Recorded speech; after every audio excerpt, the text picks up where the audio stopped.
période d'état d'urgence sanitaire? Oui, d'abord, je veux qu'on vérifie si tout le monde est à plus d'un mètre et demi. Voilà, donc à l'initiative du chef de l'État, nous avons été reçus, mon collègue du Sénat et moi-même aujourd'hui, bien sûr, pour échanger dans le cadre de la courtoisie institutionnelle, échanger sur les questions d'actualité qui sont pour tout le monde et particulièrement en RDC, la lutte contre le Covid et l'état d'urgence. Ah, il est prévu la convocation d'un congrès dans le prochain jour? Ça reste maintenu, l'idée? Alors, je crois que tout le monde fait une focalisation sur le congrès, pas congrès. Je crois que dans le cadre de l'échange que nous avons eu avec son Excellence Monsieur le Président de la République, où j'étais évidemment accompagné du Président du Sénat, nous l'avons tenu informé de l'évolution des activités parlementaires, des mesures que nous avions prises dans le cadre de la lutte contre le Covid. Vous savez que beaucoup d'activités de rassemblement sont réduites. Et donc nous aussi, au niveau de l'Assemblée nationale et du Sénat, nous avions décidé de lever donc, des mesures en matière de suspension des plénières pendant un certain délai qui courait jusqu'au 5 avril. Donc nous lui en avons fait part. Il nous a interrogé sur à quoi ressemblerait la suite de nos activités parlementaires après ce délai du 5 avril. Et donc nous avons eu des discussions longues, approfondies sur ces questions, mais aussi sur comment, d'un point de vue sanitaire, on peut marier et concilier l'obligation d'une activité parlementaire et d'un fonctionnement normal des institutions et le respect et l'exemplarité que nos institutions doivent inspirer par rapport à cette lutte contre le Covid. Il a aussi été noté évidemment que la priorité aujourd'hui dans le monde entier, et le Congo ne fait pas exception malheureusement par rapport à la pandémie du Covid, il a aussi été noté que dans cette période particulière pour notre pays, comme ça se fait partout ailleurs, la priorité, ça doit être comment nous apportons des réponses au sein de chaque institution pour protéger nos populations, nos concitoyens face à cette pandémie, face à cette, voilà, à ce problème de virus. Et donc, si notre priorité, ça doit être de protéger nos concitoyens autour de l'initiative du chef de l'État de lutte contre cette pandémie, nous pensons que ça ne doit pas donner lieu à polémique ou à des querelles intestines. Merci, madame. Oui, une question. Il y a une question. Oui, RFI. Vous allez accompagner le chef de l'État dans la riposte contre le Covid-19, mais jusque-là, l'état d'urgence, les modalités des pratiques ne sont pas encore bien définies. Comment vous, Parlement, comptez-vous accompagner le président dans ce sens? Y aura-t-il aussi un congrès? Alors, franchement, je suis contente au moins de voir que tout le monde a retenu que, et dans la Constitution et dans notre règlement intérieur, il y a différentes activités parlementaires, dont le congrès. Mais je ne crois pas que c'est ça l'enjeu. L'enjeu, le chef de l'État, le 24 mars, a déclaré l'état d'urgence au travers d'une ordonnance. Et les différentes institutions maintenant regardent comment décliner cet appel à solidarité, cet appel à vigilance, cet appel à combat qui doit être fait pour venir à bout de cette maladie. Et donc, comme je vous l'ai dit, dans le cadre des activités et du Sénat et de l'Assemblée nationale, nous avons mis sur pied un groupe de réflexion. Ce groupe de réflexion a fait des propositions. C'est ces propositions qu'en informel nous avons esquissées. Mais je crois qu'il faudra un cadre, le cadre institutionnel approprié, qui sont nos activités parlementaires, qui nous permettront de dérouler tout ça.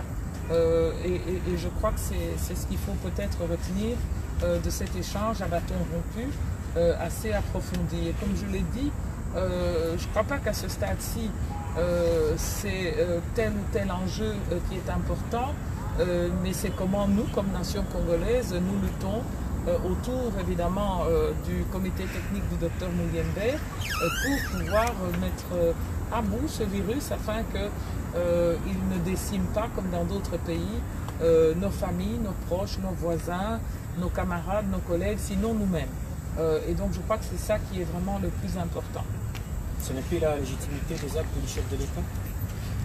Je crois que c'est pas comme ça qu'il faut poser la question. Je crois avoir bien dit que les activités parlementaires étaient suspendues jusqu'au 5 avril, qu'elles vont reprendre. Et donc, je ne souhaite pas et je ne crois pas qu'il faut toujours essayer de porter le débat sur des querelles politiques.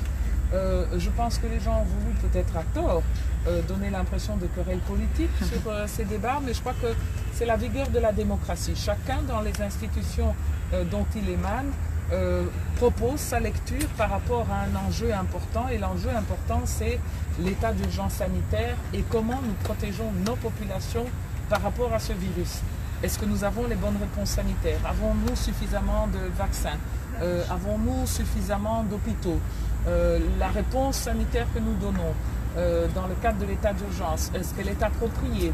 Est-ce qu'elle donne des résultats? Nous avons commencé il y a un mois. Est-ce que c'est suffisant? Est-ce que nous voyons une régression de ce virus? Et donc c'est tous ces débats-là que les députés, au nom de la population, et les sénateurs vont devoir mettre sur la table dans le cadre de nos activités parlementaires.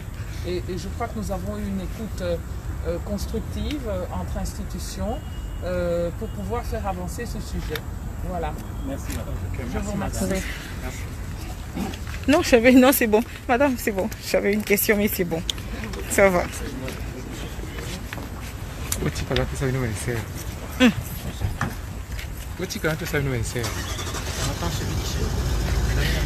Le président du Sénat aussi va parler.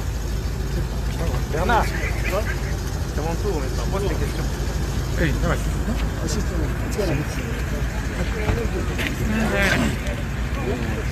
Nous allons parler du peuple. Là, vous venez de suivre la présidente de l'Assemblée nationale, Chanine Mabunda, juste après la réunion avec le président de la République. Elle est venue faire la restitution de cette réunion à la presse. Quelques journalistes, en tout cas, qui sont ici. Voilà.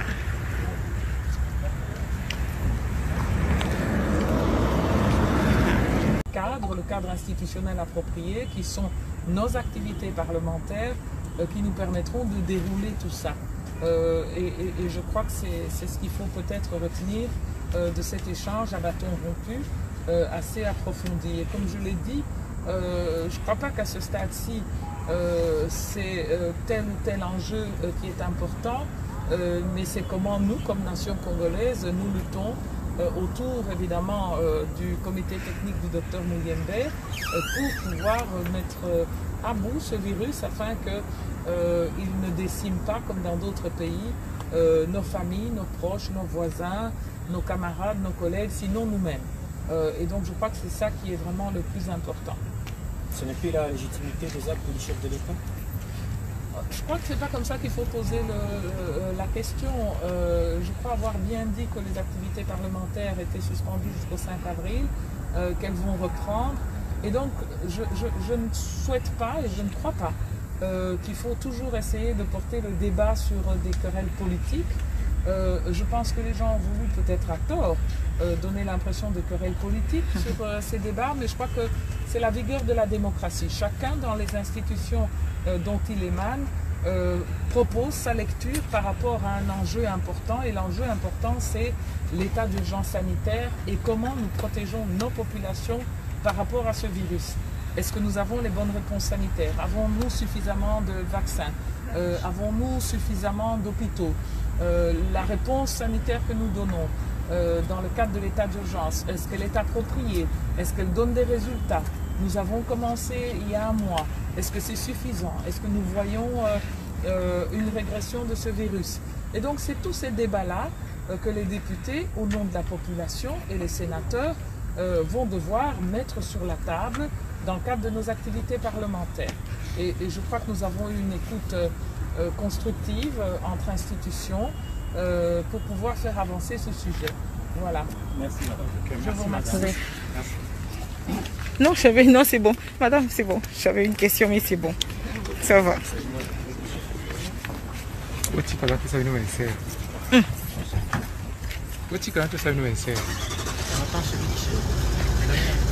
président du Sénat aussi va parler. Bernard, c'est mon tour, mais ça pose des questions. Hey, давай. Voilà. Nous étions au Paris du Peuple. Là, vous venez de suivre la présidente de l'Assemblée nationale, Chanine Mabunda, juste après la réunion avec le président de la République. Elle est venue faire la restitution de cette réunion à la presse. Quelques journalistes, en tout cas, qui sont ici. Voilà.